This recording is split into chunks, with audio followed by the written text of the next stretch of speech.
उज्जैन में मकोड़िया आम नाका से इंदौर गेट तक एलिवेटेड ब्रिज के लिए मिट्टी परीक्षण सॉइल इन्वेस्टिगेशन का काम शुरू हो गया है।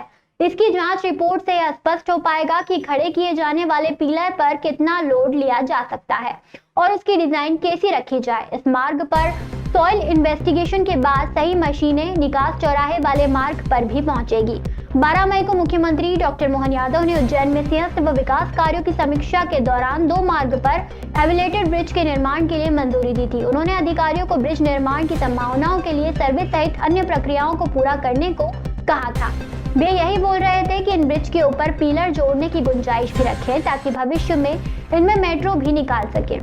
पीडब्ल्यूडी की टीम ने प्राथमिक सर्वे का रिपोर्ट तैयार की थी। इसमें अधिकारियों ने बताया था कि बुधवारिया निकास चौराहा से इंदौर गेट तक 2 लेन और मकोड़िया आम नाका से इंदौर गेट तक 4 लेन एलिवेटेड ब्रिज बनाया जा सकता है। दोनों ब्रिज के निर्माण में अनुमानित 634 करोड़ खर्च आने की संभावना जताई गई थी। एलिवेटेड ब्रिज के पिलर खड़े किए जाने वाले स्थानों पर मिट्टी परीक्षण शुरू करवा दिया गया है। इसके लिए बोरिंग मशीन गहरे गड्ढे कर रही है और टीम एक निर्धारित गहराई से मिट्टी के सैंपल ले रही है। ये सैंपल जांच के लिए भोपाल भेजे जाएंगे। वहां से जो रिपोर्ट आएगी उससे ये पता चलेगा कि मिट्टी कितनी क्षमता झेल सकती है। आगर रोड पर इस प्रक्रिया के पूरा करने के बाद ये बोरिंग मशीन निकास चौराहे वाले मार्ग पर पहुंचेगी। बताया जा रहा है कि पहले आगर रोड वाले मार्ग पर एलिवेटेड ब्रिज बनाया जा सकता है क्योंकि वहां फ्लाइट क्लियर है। निर्माण में करीब 2 वर्ष लगेंगे। मेट्रो के भोपाल से अधिकारीगण यहाँ पर उपस्थित हुए हैं और अभी एक प्रारंभिक चर्चा हुई है। जैसे कि आपको विदित है, जो हमारी एक एलिवेटेड कॉरिडोर बन रहा है उसको भी मेट्रो से इंटीग्रेट करने का विषय आया है। उसके संबंध में चर्चा हुई है। सर्वे टीम के द्वारा प्रारंभ। कीचड़ से रोशन हो रहा है पवासा का वार्ड क्रमांक 40 और इसकी यह हालत की है यहाँ के वार्ड पार्षद जानी बाई सतीश राठौर ने। रहवासियों का कहना है कि पार्षद को कई बार शिकायत करने के बावजूद अभी तक न तो रोड की सफाई हुई है और न ही यहाँ पर पसरे हुए कीचड़ का कोई निकाल हो पाया है। छोटे छोटे बच्चों और बुजुर्गों को भी इस कीचड़ में से होकर गुजरना होता है, जिससे कई बार वह गिर के घायल हो जाते हैं। पार्षद से कई बार शिकायत करने के बाद भी कोई ध्यान नहीं दिया जा रहा है। रहवासियों का कहना है कि पार्षद जानी बाई सतीश राठौर ने कभी भी इस और ध्यान नहीं देते। कीचड़ और गंदगी इतनी ज्यादा है कि लोग अपने घरों से भी नहीं निकल पा रहे हैं और मजबूरी में रहवासियों को नरक का जीवन बिताना पड़ रहा है। इतना ही नहीं, क्षेत्र के कई खंभे बिना बिजली के ही खड़े हैं। कहने का मतलब है कि लोगों को अंधेरे में ही गुजारा करना पड़ रहा है। बिजली के खंभों पर लाइट भी नहीं है और लापरवाह पार्षद किसी की सुनने को तैयार नहीं है। अब लोग जाएं तो कहां जाएं?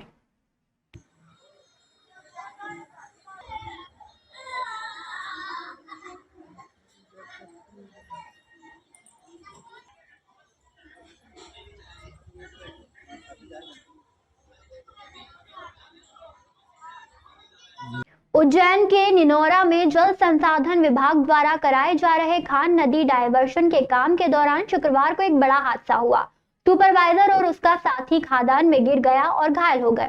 दोनों को तत्काल निजी अस्पताल में भर्ती करवाया गया, जहां रात को इलाज के दौरान सुपरवाइजर की मौत हो गई। मृतक का नाम याकूब पिता रफीक कुरैशी 41 वर्ष निवासी बेगमबाग कॉलोनी है। वह निनौरा में चल रहे खान डायवर्शन के काम में सुपरवाइजर का काम करता था।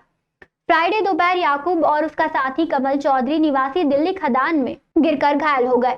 दोनों को अस्पताल ले जाया गया, जहां रात के इलाज के दौरान याकूब कुरैशी की मौत हो गई। नानाखेड़ा पुलिस ने मर्ग कायम करते हुए शनिवार सुबह पोस्टमार्टम के बाद शव परिजनों को सौंप दिया। नानाखेड़ा पुलिस ने मामले की जांच शुरू कर दी है। पुलिस ने बताया कि हादसे के कारण की जांच की जा रही है और दोषियों के खिलाफ कार्यवाही की जाएगी। ये बेगमबाग के रहने वाले थे और खदान पर काम करने जाते थे रोज़ की तरह। कल भी गए थे और किसी हादसे के कारण डेथ हो गई इनकी। हाँ, गिर गए थे, ये पता चला है ये कि गिर गए थे और उसके कारण चोट लगी है। नहीं, हॉस्पिटल इलाज के लिए लाया गया था अवंती में। उसके बाद एक नाइट के बाद निनौरा में है, निनौरा में जमालपुरा है, वहाँ पर है। उज्जैन में सूदखोरों की प्रताड़ना से तंग आकर एक मेडिकल एजेंसी संचालक ने आत्महत्या कर ली। मृतक का नाम मनोज पिता बाबूलाल मकवाना, उम्र 28 वर्ष, निवासी बामोरा है। परिजनों ने आरोप लगाया कि सूदखोरों की प्रताड़ना से तंग आकर मनोज ने आत्महत्या की है। मनोज पर लाखों का कर्ज था और सूदखोर लगातार रुपए की मांग कर रहे थे। इससे परेशान होकर मनोज ने जहर खाकर आत्महत्या कर ली। चिंतामन थाना पुलिस ने मामला दर्ज कर जांच शुरू कर दी है। पुलिस ने बताया कि मृतक के परिजनों की शिकायत पर सूदखोरों के खिलाफ मामला दर्ज किया गया है। मृतक की 2 बेटियां हैं। पुलिस ने पीएम के बाद शव परिजनों को सौंप दिया है। हादसा जो है कुछ लोगों के दबाव में डराने धमकाने से कर्ज के चक्कर में हुआ है और कुछ लेना देना था लोगों के साथ में, उसके चक्कर में भी हुआ है। और कुछ दवाइयों का व्यापार करता था, उसमें कुछ लोगों ने इस पर लेने के लिए दबाव बनाया, जिसके तहत इसने ये कदम उठाया। ये गांव बामोरा के रहने वाले हैं और ये नलवा के पास इसका ये हुआ। हमें तो फिर बाद में जानकारी मिली कि इसने जो है फ़ोन लगा के बताया कर्मचारी को कि मैंने सल्फास खा लिया है, कुछ लोग मुझे डरा धमका रहे हैं पैसे के लिए, तो मैं मेरे घर वालों को परेशान ना किए जाए और उनका जो भी है उनकी शक्ति करी जाए। मोबाइल की कॉल रिकॉर्डिंग वगैरह निकालेंगे अब जैसा भी होगा। उज्जैन जिले में तराना तहसील स्थित होंडा शोरूम के मैनेजर नितिन गोयल की शनिवार शाम इलाज के दौरान मौत हो गई। प्रारंभिक जांच में डॉक्टरों ने आशंका जताई है कि युवक ने जहरीला पदार्थ खाया था। परिजनों और शोरूम संचालक ने बताया कि नितिन मानसिक और आर्थिक तनाव में था। शोरूम संचालक संजय जैन ने बताया कि नितिन पिछले कुछ समय से मानसिक रूप से परेशान था और कुछ लोगों से कर्ज भी ले रखा था। उन पर मनमाने ब्याज की वसूली का दबाव भी था। संजय जैन ने बताया कि नितिन ने कुछ लोगों से शायद कर्ज ले रखा था। मोबाइल की जांच में भी कुछ सुराग मिले हैं, जिससे पता चलता है कि नितिन पर आर्थिक दबाव था। माधवनगर थाना पुलिस ने पोस्टमार्टम के बाद शव परिजनों को सौंप दिया है। पुलिस अब मामले में नितिन के परिजन, शोरूम स्टाफ और अन्य परिचितों से पूछताछ कर रही है। पुलिस को उम्मीद है कि पोस्टमार्टम रिपोर्ट और जांच से पूरे मामले की सच्चाई सामने आएगी। नितिन शादीशुदा था और उसका 10 महीने का एक बेटा भी है। परिवार में माता पिता और एक छोटा भाई भी है। घटना के बाद परिवार का रो रो कर बुरा हाल है। पुलिस अब मामले की जांच में जुटी हुई है और दोषियों के खिलाफ कार्रवाई करेगी। कर्ज का उल्लेख खबर में इस प्रकार है। संजय जैन के मुताबिक नितिन पिछले कुछ समय से मानसिक रूप से परेशान था और कुछ लोगों से कर्ज भी ले रखा था। उन पर मनमाने ब्याज की वसूली का दबाव भी था। उज्जैन के श्री महाकालेश्वर मंदिर में पालकी हॉल से एम्बुलेंस गेट तक निर्मित टनल परिसर की छत का पीओपी रविवार सुबह 8 बजे अचानक गिर गया। जब यह दुर्घटना हुई तब दर्शनार्थियों को इस टनल से बाहर निकाला जा रहा था। हालांकि दुर्घटना में कोई हताहत नहीं हुआ है। कुछ दिन से टनल परिसर की छत से पानी का रिसाव हो रहा था, जिससे पीओपी ने छत छोड़ दी। मंदिर विस्तारीकरण योजना के तहत आपातकालीन स्थिति में एम्बुलेंस के प्रवेश द्वार के लिए इस टनल का निर्माण किया गया है। रविवार को अधिक भीड़ होने के कारण दर्शनार्थियों को इस टनल से बाहर निकाला जा रहा था। मंदिर समिति के प्रशासक प्रथम कौशिक ने बताया कि स्मार्ट सिटी प्रोजेक्ट के तहत मरम्मत का काम चल रहा है।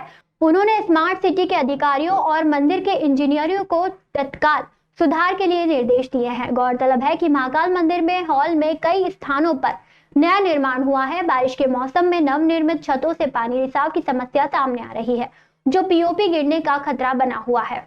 मंदिर समिति ने सुरक्षा को ध्यान में रखते हुए आवश्यक कदम उठाने का निर्णय लिया है।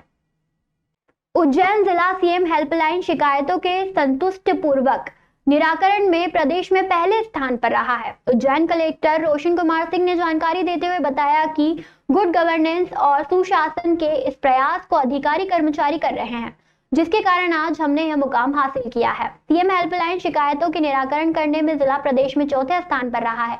मई माह की ग्रेडिंग में उज्जैन जिला प्रदेश में चौथे नंबर पर रहा है, जबकि ए ग्रुप की कैटेगरी वाले जिलों में जिला प्रदेश में तीसरे नंबर पर रहा है। उज्जैन जिले में 86.25% शिकायतों का संतुष्टिपूर्वक निराकरण किया गया, जो पिछले कुछ समय में उज्जैन का सर्वश्रेष्ठ प्रदर्शन है।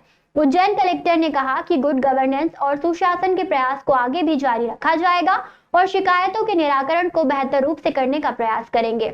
उज्जैन कलेक्टर रोशन कुमार सिंह ने कहा कि अधिकारी कर्मचारियों के प्रयासों के कारण हमने यह मुकाम हासिल किया है।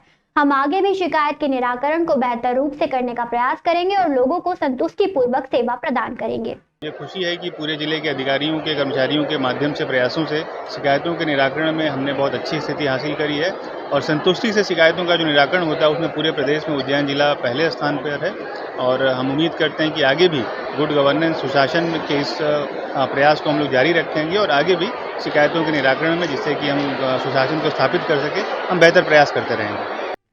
विवेकानंद कॉलोनी स्थित सी सेक्टर में अमर सूर्योग संस्था द्वारा अंतर्राष्ट्रीय योग दिवस मनाया गया। इस दौरान बड़ी संख्या में महिलाओं ने योग किया और संकल्प लिया कि योग दिवस के अलावा अपने शरीर को स्वस्थ रखने के लिए प्रतिदिन आधे से 1 घंटे तक योग करेंगे।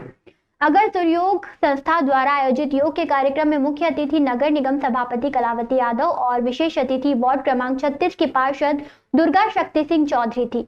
दोनों अतिथियों ने उपस्थित महिलाओं को योग के बारे में बताया कि योग से क्या फायदे हैं। उन्होंने कहा कि जिस प्रकार घर और बाहर से काम करते हैं, उसी प्रकार सुबह या शाम को कुछ समय निकालकर योग एवं प्राणायाम करें। अमर सूर्योग संस्था की प्रमुख स्वीटी साहनी दीदी ने कहा कि जिस प्रकार हमारे शरीर को जीने के लिए भोजन, पानी और ऑक्सीजन की आवश्यकता है, उसी प्रकार हमारे शरीर को योग की भी आवश्यकता है। स्वीटी दीदी ने योग के ओमकार मंत्र जाप के फायदे बताए, साथ ही यह भी बताया कि बीमारी में कौन सा प्राणायाम किस वक्त करना चाहिए, उसके क्या फायदे होते हैं। स्वीटी दीदी ने कहा कि योग से मन स्थिर रहता है। योग का मतलब है संतुलन, स्थिरता और अपने प्रति जागरूकता। योग करना केवल आसन या प्राणायाम नहीं है, बल्कि यह हमारे ब्रह्मांड से एकाकारिता है। उन्होंने कहा कि योग करने से हम अपने शरीर और मन को स्वस्थ रख सकते हैं और बीमारियों से बच सकते हैं। अंतर्राष्ट्रीय योग दिवस पर शहर में जगह जगह योग कार्यक्रम आयोजित किए गए। अमर सूर्योग संस्था द्वारा आयोजित योग कार्यक्रम में महिलाओं ने योग किया और संकल्प लिया कि वे प्रतिदिन योग करेंगी। मुख्य अतिथि और विशेष अतिथि ने योग के महत्व और फायदों के बारे में बताया। अमर सूर्योग संस्था की प्रमुख ने योग की आवश्यकता और महत्ता के बारे में बताया। इस तरह के कार्यक्रमों से लोगों को योग के प्रति जागरूक किया जा सकता है और उन्हें स्वस्थ रहने के लिए प्रेरित किया जा सकता है। नीचे हाथ और लंबे आप इस इनके आसपास कर लो ना, आप इन और खींच और झुको माथा जमीन पे, सिर माथा जमीन पे होना चाहिए। एक, जिनको हाई बीपी हो वो नहीं करेंगे, जिनको हाइपरटेंशन हो वो नहीं करेंगे, जिनको गैस एसिडिटी हो वो नहीं करेंगे। 1 2 3 4 5 6 7 8 9 10 सांस भरते हुए धीरे धीरे उठ जाएंगे। तो नमस्कार, कलावती दीदी और पार्षद भाभी, आप आए, आप लोगों का बहुत बहुत धन्यवाद। स्वीटी दीदी के साथ सबने जीना सीख लिया। हम सब वृद्ध लोग हैं, रिटायर्ड लोग हैं। दीदी के साथ इतना मजा आता, लगता ही नहीं हम 60 पार कर लिए। दीदी के साथ रह के हमको लगता ही नहीं कि हम 60 प्लस 60 प्लस लोग हैं, सब रिटायर्ड है। क्योंकि यहाँ के सब बच्चों से मस्ती करते, शैतानी करते, हमको डांटती चुप रहो, हम चुप नहीं रहते। आज के इस अवसर पर स्वीटी जी, जो हमेशा आपको योग के लिए प्रेरित करती रहती है और प्रतिदिन आप लोग बड़े आनंद के साथ योग करते हैं।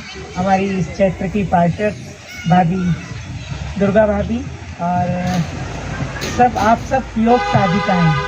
और अभी आपको दीदी जो सहज योग के बारे में बता रही थी। करेंगे, नाभि के आसपास रखेंगे, दोनों कसेंगे, क्योंकि नाभि के आसपास पीछे हमारी किडनी होती है ना। जैसे ही हम ऐसे करते हैं, इधर हमारा लीवर, इसका एक्यूप्रेशर होता है, इधर पैनक्रियास। दोनों हाथ रख के बताओ, देखो ये लीवर है, ये पैनक्रियास है इधर, है ना, इसका भी एक्यूप्रेशर है। फिर ये नाभि है ना, नाभि के पीछे जो है हमारा किडनी है। अब झुको, सांस छोड़ते हुए, ये देखो ये किडनी का एक्यूप्रेशर हो रहा है। और जिनको थायराइड है वो गर्दन ऊपर रखेंगे, जिनको थायराइड नहीं है वो गर्दन नीचे ही रखेंगे।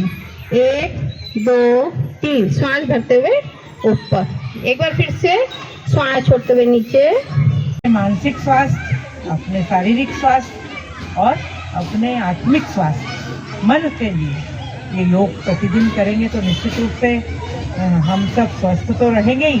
स्वस्थ रहने के साथ साथ हमारा मन भी स्थिर रहेगा। और जब हमारा मन स्थिर हो जाएगा तो हम प्रत्येक काम मन लगाकर करेंगे। और आप देखेंगे कि कैसे, जैसे स्वीटी जी ने एक अपना लोगो इसका दिया है, अमर सूर्योग संस्था है, और लोगो है कि मैंने जीना सीख लिया। तो निश्चित रूप से जो योग करते हैं उनकी जिंदगी अलग तरह की है। कहते हैं ना, जीवन तो सभी जीते हैं, लेकिन जो जिस आनंद के साथ जीते हैं उसको जीना कहते हैं। तो ये आप योग करके जो सबसे पहले योग भगवान शिव द्वारा ही सबसे पहले बताया गया था। हमारे योग गुरु भगवान शिव हैं, हमारे गुरु भगवान शिव हैं।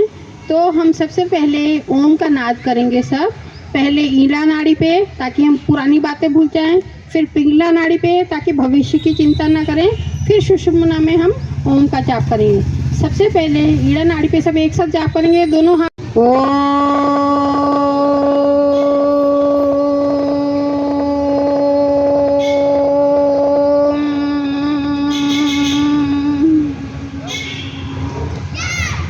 आप पिंगला नाड़ी पे करेंगे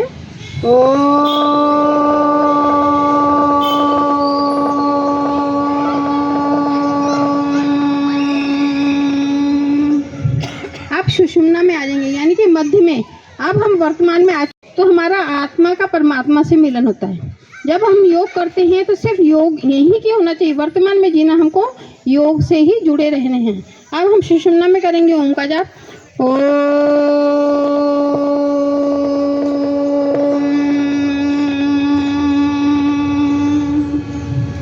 ओम शांति शांति शांति।